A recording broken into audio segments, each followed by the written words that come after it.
Cette année encore, le Motoclub de Vasse accueille la seconde étape du championnat régional UFOLEP. Ça se passe sur le terrain de la Thibaudière qui a été refait à neuf et en tout, c'est plus de 350 participants qui sont attendus. Ça promet des belles courses dans plein de catégories différentes et on va voir ça. Et j'ai rejoint Alain Blanchet, bonjour. Bonjour. Donc vous êtes président du Motoclub de Vasse, organisateur mais aussi speaker. Je suis organisateur, président, directeur de course, speaker. C'est quand même beau. Comment on arrive à gérer toutes ces casquettes différentes? Alors c'est très difficile. Alors malheureusement, on manque de bénévoles, donc j'ai pas trop le choix. Donc là j'ai un peu un speaker de remplacement qui va arriver à me seconder, qui est mon fils. Et puis après c'est l'organisation qui est très dure, parce que du coup il faut arriver à tout gérer.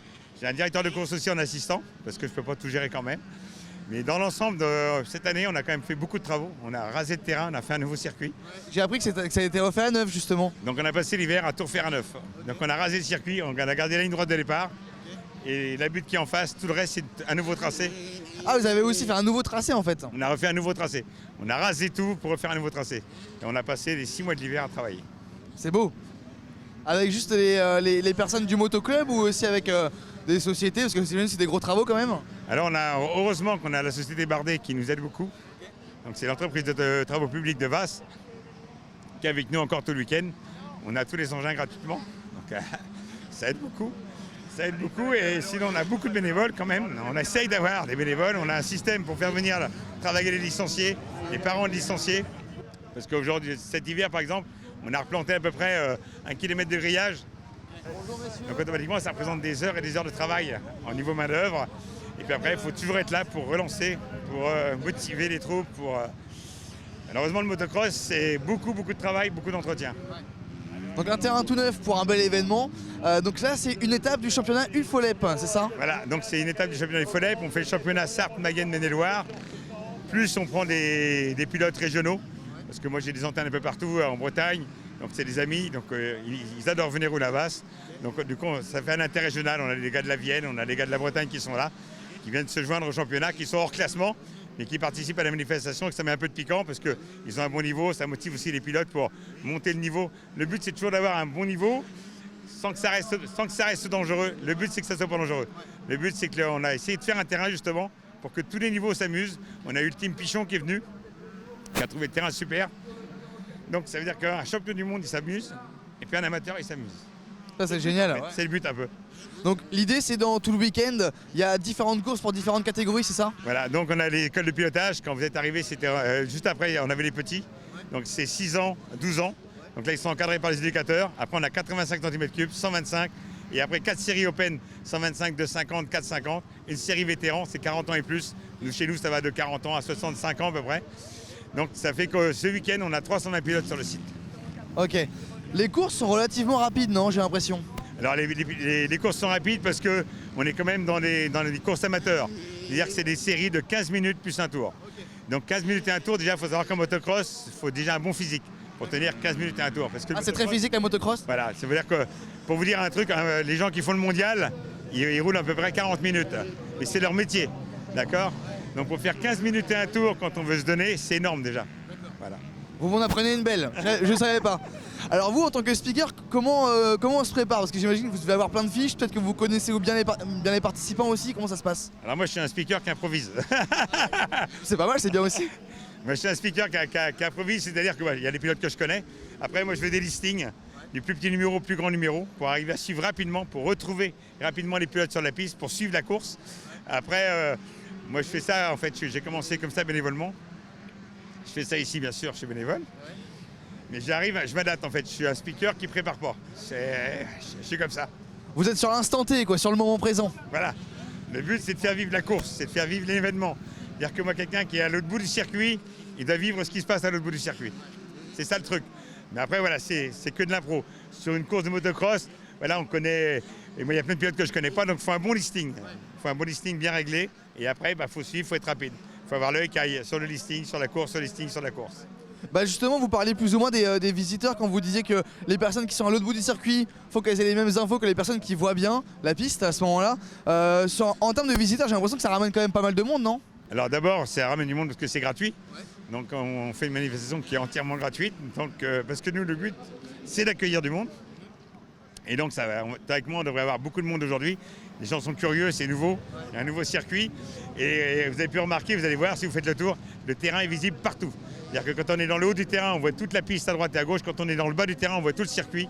Donc on a voulu faire aussi un circuit qui a une super visibilité. Ah, ça a été voulu et conceptionné comme ça? Quand on a fait la conception là, en fait, il faut que ça soit facile d'entretien, qu'il ne soit pas dangereux, qu'on ait des passages d'eau pour la pluie et que le public soit satisfait. En gros, c'est ça. Merci beaucoup Alain, bonne journée à vous. Je crois que vous allez bientôt vous y remettre pour la prochaine course, je pense maintenant. Ouais, et on va repartir après avec les vétérans, donc on appelle ça les retraités du motocross, mais ça roule très bien. Ouais. On a des vétérans qui ont 40, 50 ans, qui ont encore qui ont l'expérience. Et donc du coup, ils jouent sur l'expérience, sur la facilité, et puis ils se font plaisir. Le but, c'est de se faire plaisir en général. Très bien, bon hâte de voir ça, je vous laisse. Ouais. Merci beaucoup Alain, bonne journée. Merci à vous, merci à vous d'être venu à Vasse. Et puis à une prochaine peut-être, si vous venez Marsan Classique, c'est moi aussi. Complètement, de toute façon là on va continuer à faire notre tour. Merci beaucoup Alain. Et j'ai rejoint Christophe Huette, bonjour. Bonjour. Donc vous faites partie de la catégorie vétéran et vous allez bientôt partir, c'est ça? C'est ça, oui. Donc alors, vous êtes un grand habitué de la motocross, j'imagine? Ah, ça fait 33 ans que je roule, ouais. Okay. On fait partie des vieux, mais bon, voilà, on se fait plaisir. Voilà, l'esprit, il est compétitif, bien sûr, mais on est surtout un peu plus respectueux, on va dire, voilà, par rapport aux collègues, voilà. Okay. La place, peu importe, le but, c'est de se faire plaisir, quoi. Okay. Voilà. Vous, si vous êtes un habitué, c'est quoi les secrets de la motocross? Est-ce qu'il y a des choses à savoir que des petits jeunes n'auraient pas forcément? Alors, il faut savoir que même si on est vieux, on en apprend tous les jours. Okay. Et les secrets, c'est déjà le respect du collègue. Okay. Et puis voilà quoi. Donc, et puis être patient, pas s'énerver, voilà. Ça c'est déjà les premières règles, on va dire. Okay. Voilà. Là, est-ce que vous avez un objectif de positionnement sur le classement aujourd'hui ou pas? Allez, le top ce serait bien, top 15 ce serait bien pour moi. Et vous êtes combien en tout sur cette course? 45. Ouais, donc top 15 c'est pas mal. Ouais, c'est pas mal, ouais, c'est pas mal. Et vous, quand c'est comme ça, vous faites toutes les étapes du championnat? Oui, bien sûr, on fait tout le championnat, ouais. Donc, et sur le championnat, vous êtes placé comment, ça va? Là, pour l'instant, je suis 20, donc voilà, il y a toujours un peu mieux à faire, quoi. Ouais, ok. Voilà. Qu'est-ce que je peux vous souhaiter là pour la course? Comme on dit chez nous, merde. Bon je vous dis merde dans ce cas-là. Et bon courage Christophe, merci beaucoup. J'ai maintenant rejoint Romaric, bonjour. Bonjour à tous. Donc vous chargez de vendre de l'équipement de protection, de sécurité pour de la motocross. Ouais, c'est ça, donc les équipements principaux, les casques, les lunettes, les protections obligatoires pour le contrôle technique et la sécurité du pilote. Alors vous me parlez de sécurité obligatoire pour le contrôle technique, on parle de quoi exactement? On parle des normes de casque, des normes de pare-pierre aussi. C'est ce qui vérifie principalement et puis si les normes ne sont pas bonnes, c'est pas possible de rouler sans ça. Je vois qu'il y a aussi au fond du stand, comment ça s'appelle? C'est une combinaison, c'est une coque, comment on appelle ça exactement? Donc ça c'est un pare-pierre, ça c'est une protection qui doit être obligatoirement homologuée, sinon on ne peut pas rouler avec et avec des normes spéciales et vérifier au contrôle technique la veille de la course. J'ai vu aussi que tous les pilotes ils avaient des grosses chaussures, donc c'est quoi? C'est une sorte de chaussure un peu protège tibia en même temps, ça englobe tout le bas de la jambe, c'est quoi exactement? On appelle ça des bottes et ouais, c'est très rigide pour pas que la cheville elle bouge et ça protège jusqu'au le haut du tibia et c'est obligatoire. Il n'y a pas d'autre solution. Okay. Dans ce sport, est-ce qu'on va dire il y a une marque ou deux que tous les pilotes utilisent ou il y a un large choix et du coup chacun se pimpe un peu à sa façon? On va dire qu'il y a quand même certaines marques qui sont un peu plus portées que d'autres. Mais ça commence à se rattraper et tout s'équilibre. Donc vous allez d'événement en événement comme ça, mettre un stand pour vendre justement des protections? Ouais, c'est ça. Quand j'ai un peu de temps libre, je viens sur les courses pour vendre et me faire connaître.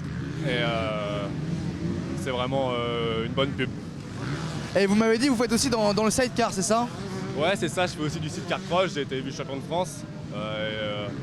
Donc c'est grâce à ça que je suis tombé dans la vente d'équipements et c'était la suite. Et maintenant vous roulez encore ou vous êtes plus dans la vente du coup? Non, je roule encore. Mais là je suis 3e du championnat de France avec mon frère. Et puis d'ailleurs il y aura Torcé en Vallée le jeudi de l'Ascension. Voilà.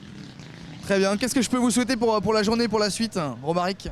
Oh mais bien vendre, passer une belle journée, qu'il pleuve pas, qu'il n'y ait pas trop de vent. Et déjà ce sera bien. Très bien. Bonne journée, merci beaucoup pour votre temps. Merci à vous.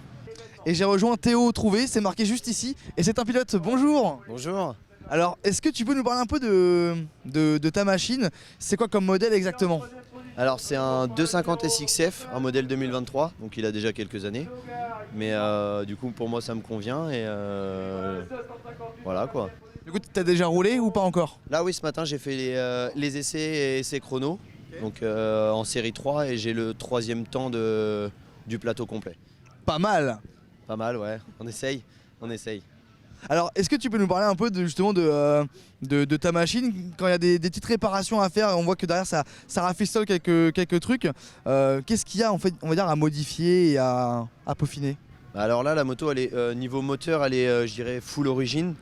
Mis à part j'ai mis une ligne Accra dessus et une bonne préparation suspension.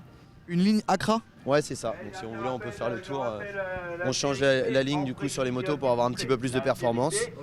Et puis la partie suspension c'est pour la partie cycle, donc du coup pour tout ce qui va être les trous et les sauts. Donc du coup bah voilà quoi.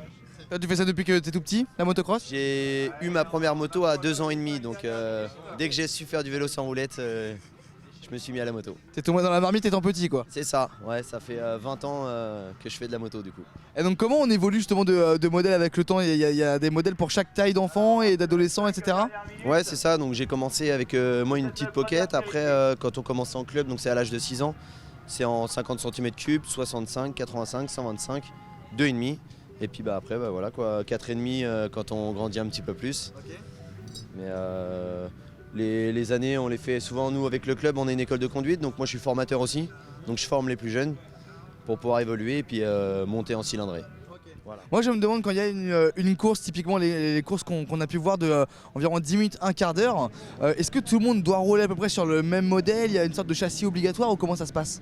Bah, on a plus ou moins tous les mêmes motos, après c'est des préparateurs différents, on fait des préparations moteurs ou voilà quoi.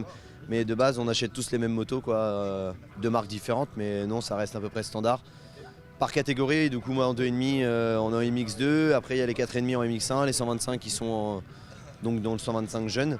Mais oui on roule vraiment par catégorie quand même.